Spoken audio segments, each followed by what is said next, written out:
สบายดีพี่น้องสบายดีFCทุกท่านพี่น้องสบายดีสมองสบายพอๆกันคือเก่าพี่น้องสองน้องไอดินหลังจากฝนตกเมื่อคืนนี้พี่น้องเลยบรรยากาศก็ลมเย็นเส้นบรรยากาศเย็นดีพี่น้องเมื่อคืนนี้น้ำเต็มให้เต็มคันเลยพี่น้องแต่ว่ายังดินยังบ่ทันอิ่มเนาะมันก็เลยบกไวพี่น้องเลย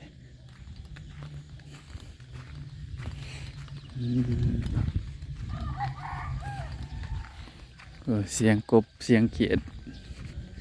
ตื่นมาแต่เด็กเนี่ยเสียงกบเสียงเขียดพี่น้องห้องอบ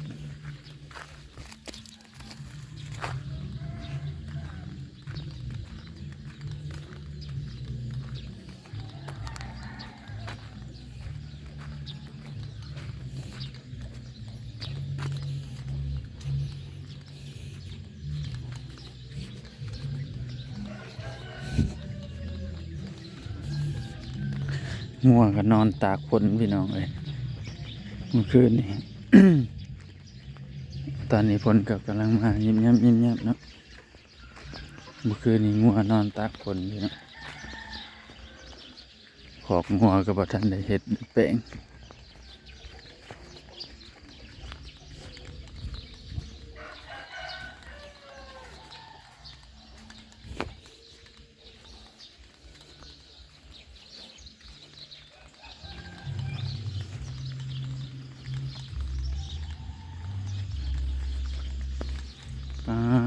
นำน้องกบลายกันนะ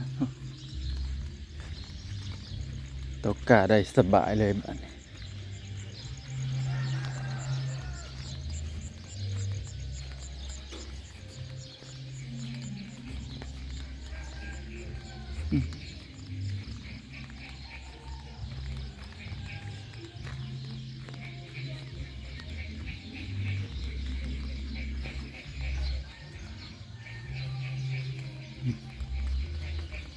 เสียงกบห้อง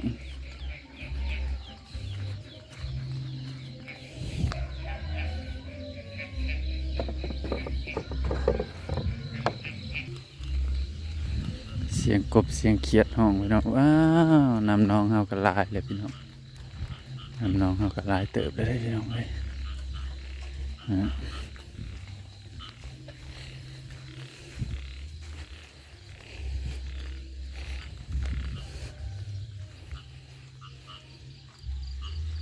นำน้องเขากับจานผ่านอยู่พี่น้องลายเติบเลยพี่น้องนำน้องเขาก็ได้โทอัดบอยู่บ้าน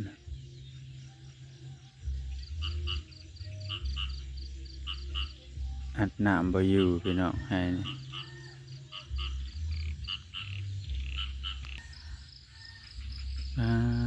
ลุกึ่งปื้งอัดบอยู่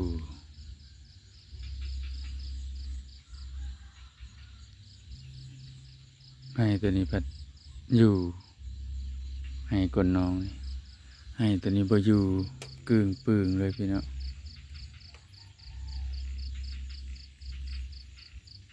ผลก็มาอีกเลย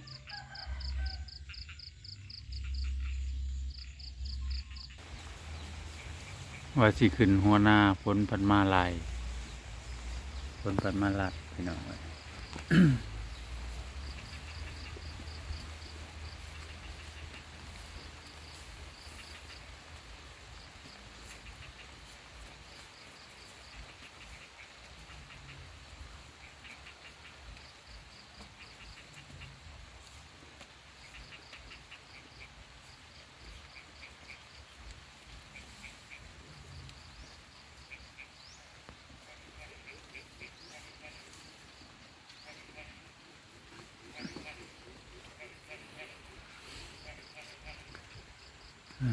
้อ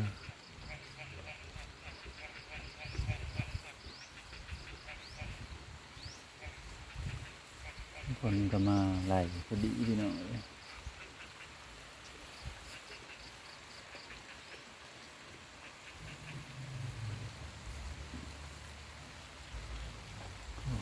มีผลมาเลยพี่น้อง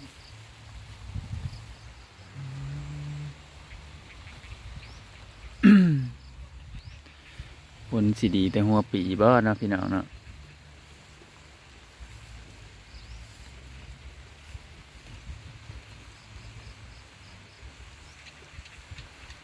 ออกมาเบิ่งหน้าแล้วพี่น้องเลยจักสิเฮ็ดจังไดเนาะปีนี้2 เท่า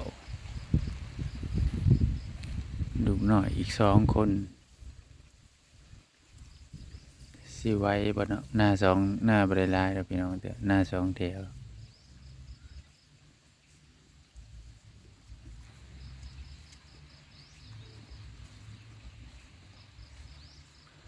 แล้วดูการแล้วเมื่อยเอาเลยพี่น้องถ้าบ่เฮ็ดก็พัดบ่มีเงินซื้อพี่น้องเอ้ยก็ดีอย่างหนึ่งพี่น้องถ้าเฮาเฮ็ดแล้วก็บ่ได้ซื้อข้าวซื้อน้ำพี่น้องอยู่บ้านเฮาบ่ได้ซื้อข้าวหาคันมีข้าวแนวอยู่แนวกินเฮาก็หาเอาเนาะซื้อดำเล็กดำหน่อยแต่ว่าข้าวนี่เฮาบ่ได้ซื้อเนาะพี่น้อง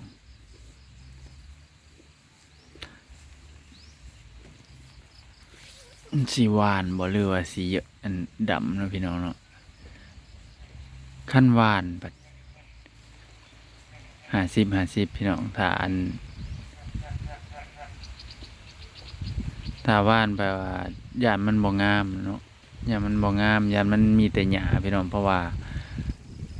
ดินบ้านเฮานี่นะขาดเม็ดพลแล้วคืออยากแห้งโลดนั่นนะน้ำบ่อยากอยู่พี่น้องแถวโน้นบ่แห้งเต็กพี่น้องบ่ขาดเม็ดพลแล้วแม่นว่าน้ำก็แห้งโลดใครแต่แถวรองน้ำนี่พี่น้องเอ้ยขาดเม็ดพลมันก็ยังงั้นน้ำก็ยังอังอยู่แต่ว่าใบอันนี้อยากขึ้นลายเนาะพี่น้องเนาะมันมาน้ำปุ๋ย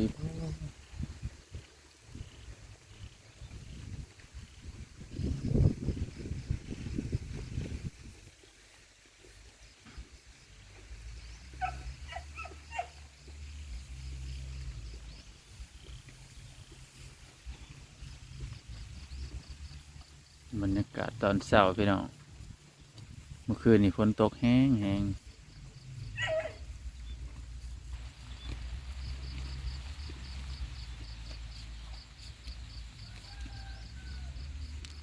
แล้วฝนขาดเม็ดเฮาสิขึ้นไปแถมหัวอยู่หัวหน้าเนาะพี่น้องเนาะเลยปีนี้ว่าเบิ่งเดี๋ยวก่อนว่าสิหวานหญ้าอีกบ่สิหวานหญ้าอีกบ่เนาะบรรยากาศยามเช้าๆพี่น้อง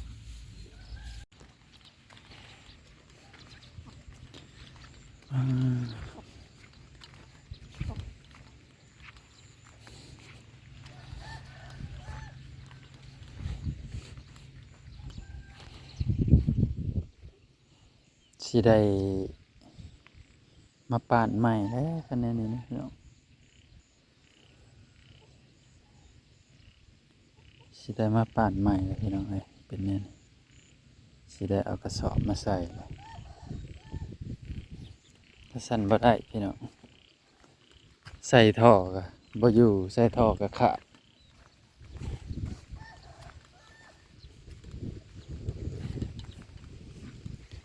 นะ2 ให้นี่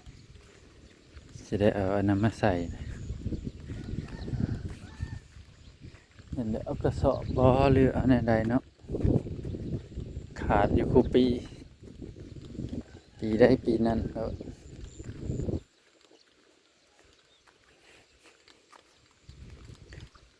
หม่องเป้งนี่ก็บ่ทันได้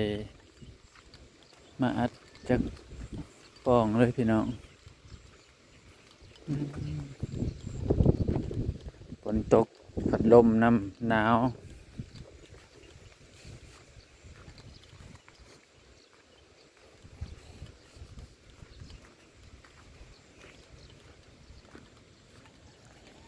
แต่อันนี่คือบ่มีนะ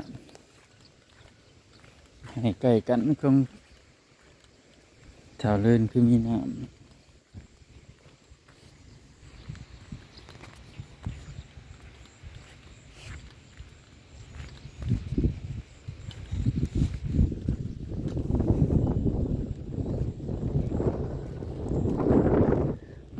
ขาดเม็ดฝน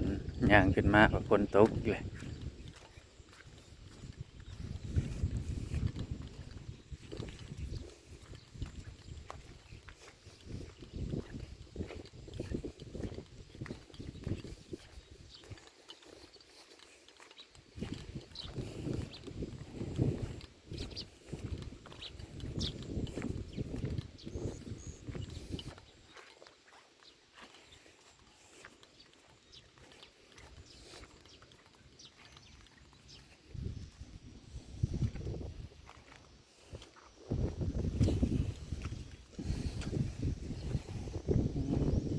ฝนตกมาใส่หญ้ากำลังป่งงามพี่น้องหญ้าก็กำลังแตกหน่อแตกแหน่ขึ้น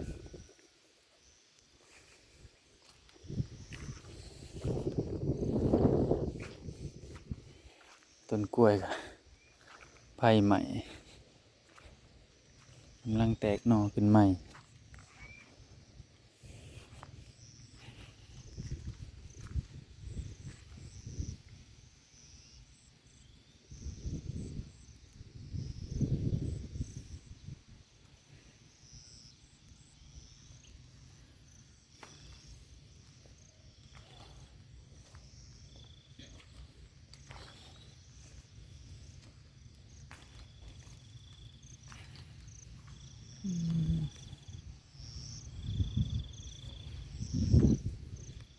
หญ้าก็กำลังขึ้นพี่น้องเลยนี่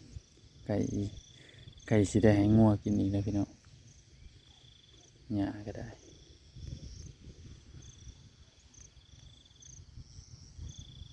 ไก่สิได้ให้งัวกินอีกแล้วเขียวกระจีเลยพี่น้องของลุงกบนี่แห้งกระลาย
บรรยากาศยามเช้าๆพี่น้อง